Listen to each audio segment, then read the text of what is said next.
मी सादर केलेली आहेत। तर मला इथे संधी दिली बोलायची त्याबद्दल सर्वांचे मनापासून खूप खूप आभार।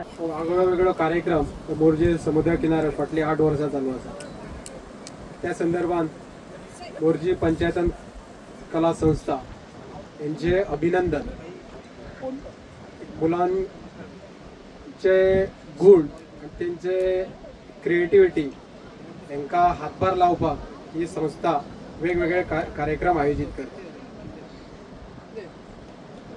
या किल्ले संदर्भात एक हे दवरलेलो, ताका एक पॉइंट दवरलेलो की जाता तितलो मातयेचो वापर करप। आपले कलेच्या दृष्टीन आपलो टेक्निकल पॉइंट हो माती वापरून जसो किल्लो असता तशाक तसो जावप शक्य ना, पण त्याच्या एक खंय तरी आमी लागीं पावतले आणि त्या प्रकारची एक प्रतिकृती निर्माण करपाचो प्रयत्न हो करप अशें आसले। पण काही जाणांनी पिक्चर्स हाडले आणि तेचो वापर केला, पण खरी बरी आसा। एक ताका एक तो सपोर्टिव्ह इलेमेंट धरून केल्लो एक क्रिएटिविटी आसा। पूण मार्क्स जे आसा हे ऑर्गनायझरान पयलीं सांगलेले की शक्यतो फर्स्ट प्रिफरन्स हो जितलो मातीचो वापर करता तेका वयतलो आणि सेकंडरी हो जो अधिकृत जे घेवन हाडलेले जो आयटम्स आसा ते तेका दिल्ले आसा। तरी पूण जो ओवरऑल जो इम्पॅक्ट आसा हो खरोच बरो आसा आणि सगळ्या स्टुडंटांनी आपली क्रिएटिविटी वापरून एक उत्कृष्ट असे आपल्या कलेचे प्रदर्शन हे घडवून आणलेले आसा। मूर्ती काढण्याचा शेतीपासून जी किल्ले बनवण्याचा जो कार्यक्रम आज प्रारंभ झाला आहे, सकाळपासून मी पाहतो की सकाळच्या 9 वाजता इथे साधे मुले आली आहेत आणि इकडे जो त्यांचा जो किल्ले करण्याचा कार्यक्रम चालू आहे तो खूपच छान अशा पद्धतीने इथे प्रारंभ झालेला आहे।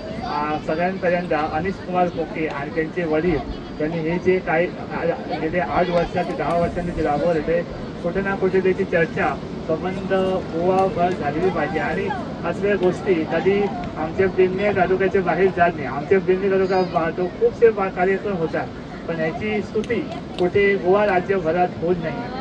ह्या ज्या आजच्या जे कार्यक्रमात आपण सर्व प्रमुख पाहुणे म्हणून आलेलो आहे खरं आहे, पण आमची सगळ्यांची जबाबदारी आहे की हे जे आजचे काही कार्यक्रम आमचे इथे राबलेला आहे ते सर्वांनी आपण लोकांकडे पोचवायचं आणि अशी काही कॉम्पिटिशन्स आहेत त्या कॉम्पिटिशनमध्ये दर एका महिन्यात असलेली काही जी कॉम्पिटिशन विद्यार्थ्यांसाठी राबवावी अशी माझी विनंती आहे।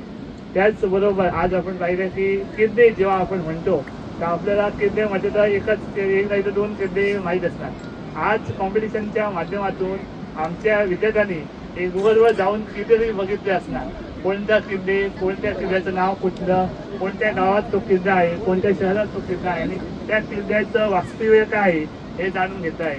त्याचबरोबर आता आपण किल्ले म्हणजे आपल्याला फक्त शिवाजी महाराज यांचे किल्ले आठवतात, बाकीचे पण किल्ले आहेत त्या किल्ल्यांना सुद्धा महत्वाकांक्षा द्यायची आहे। कारण इथे आपण बघितलं तर फक्त एकाच माणसाची असून नाही, पण सर्व जे बाकीचे आहेत ज्यांनी भरघोस आपल्या गोवासाठी गोवाच्या स्वातंत्र्यासाठी जे आपला जो पराक्रम दाखवून जो गोव्यासाठी ज्यांनी संवेदन केले आहे त्यांचं पण आपण मनोभावने त्यांची पण स्तुती आपण करावी।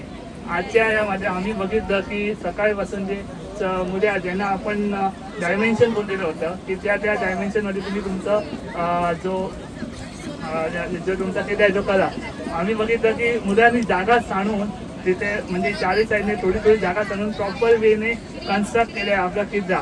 पण आपण खऱ्या अर्थाने जे आपण जे कोस्टल बेल्टमध्ये जे कन्स्ट्रक्शन करतो ते सगळं कन्स्ट्रक्शन आपण सगळे जे काही टर्म्स अँड कंडिशन आहे ते आपण मानतो नाही मानत। तर असल्या मुलांकडून आपण शिकावं अशी सर्वांना विनंती आहे की कोस्टल एरिया जे आहे आमची ती प्रिझर्व करा आणि ह्या मुलांकडून शिका की त्या लोकांनी कसं एक प्रॉपर वेने आपलं जे किल्ला बांधण्याचं काम करत असं तुमचे सुद्धा जे खरे कॉन्क्रीटचे किल्ले आहे ते पण मनापूर्वक तुम्ही सर्व अप्रुव्हल्स घेऊनच बांधा अशी माझी मागणी आहे। धन्यवाद।